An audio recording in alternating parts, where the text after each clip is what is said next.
I don't know. This whole situation feels wild. People might actually get their wish about DJ Akademiks stirring up drama this year. Akademiks jumped on live stream last night and went straight at Yayo and Uncle Murda over their brand new podcast. This thing between what happened between y'all and Ja Rule, and in this 4-minute clip that I watched, y'all just basically ad-libbed each other. That's not good podcasting.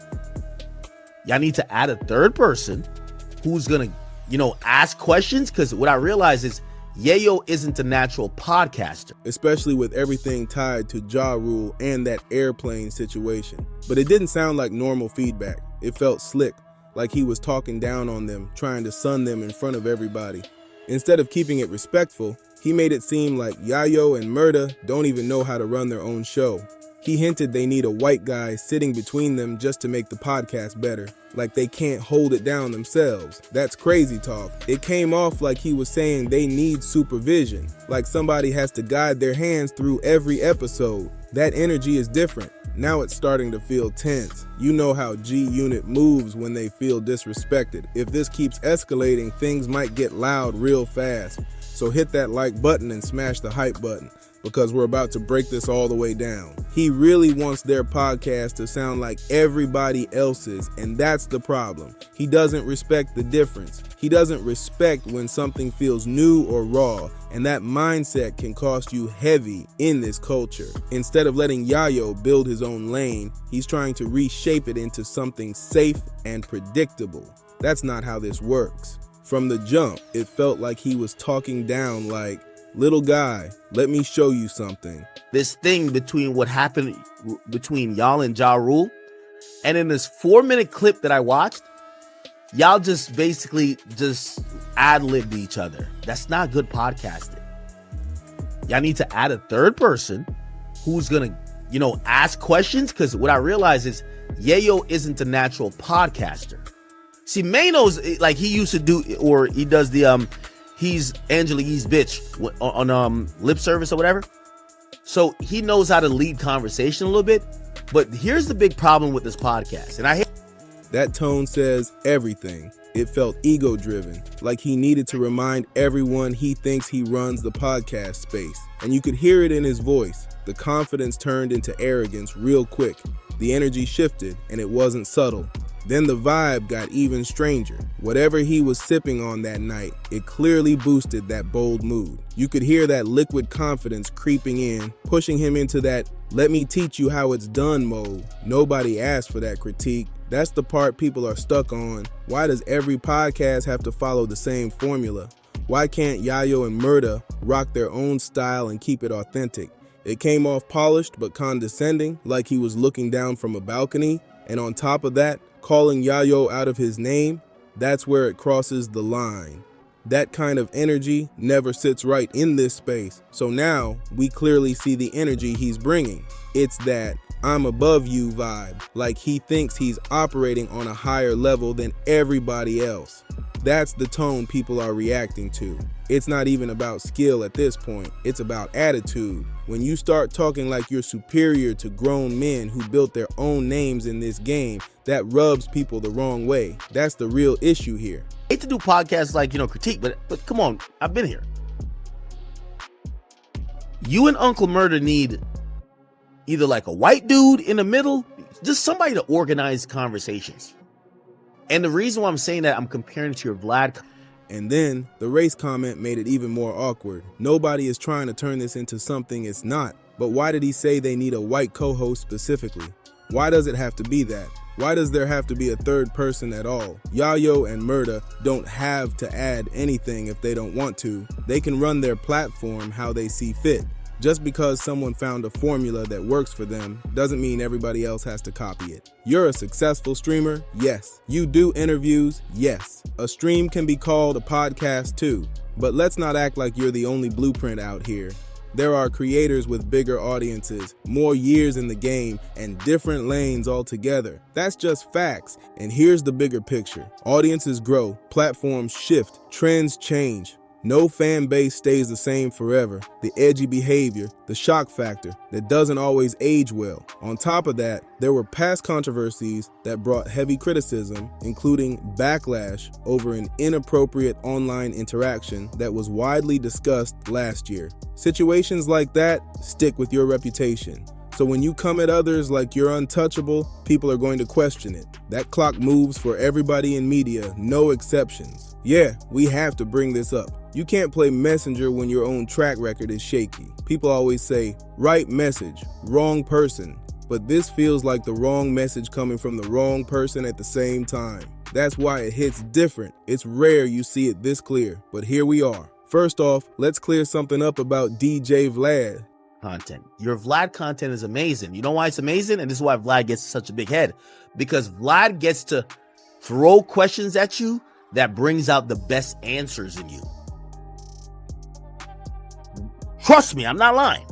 Vlad throws questions in you that allows you to lean into your personality and brings out the best answers and the best reactions. Watching this 4-minute clip when y'all had the opportunity to drop 50. That's what you're supposed to do. No pun intended. But you're supposed to drop 50. On talking about this on your platform, y'all ad-libbed it and y'all dropped the ball. I would more rather listen to Yayo on Vlad talking about this than Yayo and Uncle Murda on their own podcast, and it shouldn't be that. Vlad is known for interviews, strictly interviews. That's his lane. Can interviews live on a podcast platform? Of course. But acting like his format is the gold standard for everybody else is wild. Not every show has to mirror that structure. Yayo and Murda can build their own rhythm without copying anybody. And here's the real question. Who made you the official judge of what a podcast should look like? What's the perfect podcast anyway? There isn't one. You're successful, no doubt. But if we pull up a top 10 or even top 50 podcast list, your name isn't automatically sitting at the top like you're the untouchable blueprint. Respectfully, that's just reality. Numbers alone don't crown someone the universal expert. Then there's the delivery. It wasn't constructive. It felt reckless. It sounded like somebody talking with extra confidence and a raised chin, not like someone offering thoughtful insight. When you come off loud and dismissive, people are going to question your credibility. If you're going to critique others publicly, you better make sure your own platform is solid and your tone matches the weight of your words. Otherwise, it just feels like noise. And this is what people are worried about. When you keep pushing that disrespectful tone, you risk ending up in tense situations again. Nobody wants that, but history shows when energy gets reckless, things can escalate fast. Then afterward, it turns into finger pointing at people who didn't even physically touch you. That's where it gets messy. At some point, you've got to move smarter. So my advice to them would be, until y'all get that voice as a lead broadcaster, you might need somebody to hit you with them questions. And that's the underrated thing about Vlad people don't realize. All that shit that people kick at Vlad like, oh, he asked Fed questions. Well, him asking formal questions, not like you gonna call it Fed, but formal questions gets the best out of the interviewee. Because when you leave niggas to their own devices where they're just ad-libbing, they take 4 minutes, say nothing, and we get nothing. Nothing is clippable. We're just moving on. Y'all not gonna agree with me because I get it. Oh, accident. But trust me.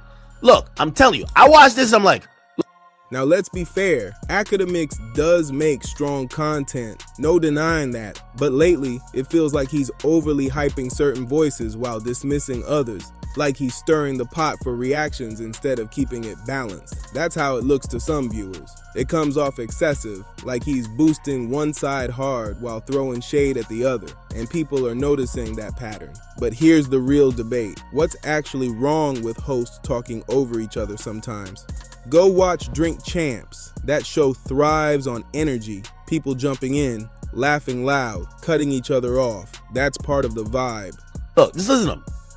What's up, fellas? Like, hey, how you doing, fellas? I mean, yo, listen, for me, fuck out of here, they're man. talking over each other, like they're ad-libbing each other. Why you talking to me, bro? That's why I just like, nigga, what the fuck? NORE and DJEFN built that format on raw chemistry. It's not supposed to feel stiff and scripted. So why is Yayo expected to run his show like it's a classroom? Different podcasts have different flows. Not every show needs to sound polished and clinical. Sometimes that messy, passionate back and forth is what makes it authentic. If that's their style, let them rock. If you don't like it, cool. But acting like there's only one correct formula, that's where the criticism starts. Right. And let's call it what it is. That's still a podcast. Drink Champs is absolutely a podcast platform, even if the episodes feel like extended interviews. You could say DJ Vlad operates in that lane too these days. The lines are blurred now. Everybody overlaps formats. And yes, on most shows, people talk over each other at some point. That's normal energy. People have joked about NORE jumping in a lot, but that doesn't ruin the show. That's part of the personality. It's lively, it's loud, it's layered. It's not always polished, but it feels real. That back and forth rhythm isn't chaos, it's chemistry. And here's the bigger point. That style is a New York thing. That fast talk, finishing each other's sentences, ad-libbing mid-story, that's culture. When two hosts from the same city connect, they naturally overlap because they're on the same frequency. It's not disrespect, it's familiarity. If you're not used to that environment, it might sound messy, but to people from that space, it sounds normal. There's a difference between disruptive and passionate. Not every show has to feel slow and spaced out. You talking to like Right here, you need one person just to say, all right, hold on, let's start from the beginning. That's what Vlad does. Let's start from the beginning. Okay. Some podcasts move like a block conversation on a summer night, fast and animated. If that's the energy Yayo brings, that's authentic to him. You're not really tapped into those environments, and that's the point. If you haven't spent real time around that fast, layered New York energy, it might sound chaotic to you. But to people from those neighborhoods, that rhythm is normal. It's animated, it's loud, it's overlapping voices and passion. That doesn't make it wrong, it just makes it authentic. If it feels too hood for you, maybe it's just not your frequency. Now let's address something else. Why does DJ Vlad keep getting positioned as the gold standard?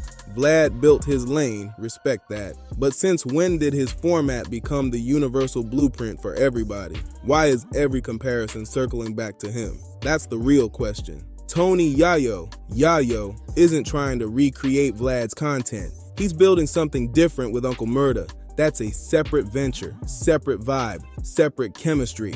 If someone wants a structured sit-down interview, they can go watch Vlad. If they want raw back-and-forth energy between two New York voices, they can watch Yayo and Murda. So why does it have to match? Why does it have to mirror someone else's structure? Different platforms serve different audiences. Not every show needs to follow the same formula. How did you end up on the plane with this? And this is important. It's important. Like you have to treat it like a story. It's not just you just kind of being on Instagram Live. For me, I knew it wasn't going to work. By the way, Cam does that beautifully. Cam does that amazingly. Cam is if you ask me, with all due respect, and I'm not trying to diss my guy here, so I hope he doesn't feel no way. Cam and Joe Budden, when it comes to podding, they're here. It's just like Cam is in the sport culture realm. Joe has a longer history in the hip hop culture realm. But they both could do the same thing. Reset conversations, lead with topics, give a strong take, toss it to their co-host, get another person's take, interview. Cam is amazing at that. And again, I'm giving these critique, and I hope, I'm pretty sure they're going to send the worst clip to Yayo, so Yayo's going to diss me in the morning. But I hope y'all know I'm not saying bad things about him. Sometimes trying to force everything into one mold says more about the critic than the creators. This is why some commentators need to slow down before they talk. You could see him sipping from that cup, and the logic just wasn't lining up. It felt like he was stuck in his own head, pushing a take that didn't fully make sense. Instead of giving balanced feedback, it sounded like he was grading someone else's platform, like he's the official referee of podcasts. That's where the disconnect starts. The narrative he's building makes it seem like Yayo and Murda's podcast is already failing, like it needs fixing from the outside. That's a bold angle to take. When you frame it that way, people are going to react. especially when you're speaking on names connected to G Unit. Fans get protective when they feel someone is being dismissed unfairly. Now think about history. 50 Cent has shown before that he doesn't ignore commentary he feels crosses a line. We've seen public back and forths in the past involving figures like Joe Budden and even discussions tied to Irv Gotti. Moments like that remind people how quickly narratives can spiral when strong personalities clash. Given constructive criticism. Yayo's amazing guest on Vlad. You got to figure out how to be amazing host on your own shit. But I think that until you get that lead voice, you need to have some other person in there. Okay? Anyway. Work out when we sat, he sat right in front of us. I just knew it wasn't going to work out, man. Shout to Delta Airlines for keeping the peace. As a lead mic, so when you publicly push a storyline about Yayo and Murda's platform struggling, you have to understand reactions may follow. Not threats, not chaos, just reactions. In media, words carry weight. History shows that bold commentary can lead to bold responses. That's just part of the game. You always have to look at history in this space. Patterns repeat themselves. When commentary gets reckless and ego takes over, things tend to spiral. Instead of telling someone to stop drinking or someone will sober you up, let's keep it real in a smarter way. When you move loud and dismissive, eventually reality checks you in some form. That doesn't mean violence, it just means consequences show up. That's life. The bigger issue is the tone. He's talking like he's the official podcast tutor, like he invented podcast 101. The vibe comes off like, let me teach you how this works, as if grown men need a classroom lesson on media. That's what's rubbing people the wrong way. Nobody crowned him the universal instructor of content creation. Confidence is one thing, but that superior delivery hits different. Now let's be clear, this is commentary, this is entertainment, and this platform is built on opinions. Salute to YouTube for giving creators space to debate. Nobody is predicting harm or chaos. We're just analyzing energy and how it lands with viewers. When critique feels condescending, audiences react. That's natural. So how do you see it? Is DJ Akademiks going too far with this take on Yayo and Murda's podcast? Or is he just speaking freely like he always does? From my perspective, that raised chin, nose in the air tone is what's causing friction. And in media, tone can be just as powerful as the words themselves. That whole, I'm gonna tutor you, I'm gonna school you vibe, it felt mad pretentious. Like he stepped in thinking he's the professor of podcasting ready to hand out grades. The energy was heavy on, let me show you how it's done, champ, and that tone just didn't sit right. When you talk like that, you're not just critiquing, you're shaping a narrative.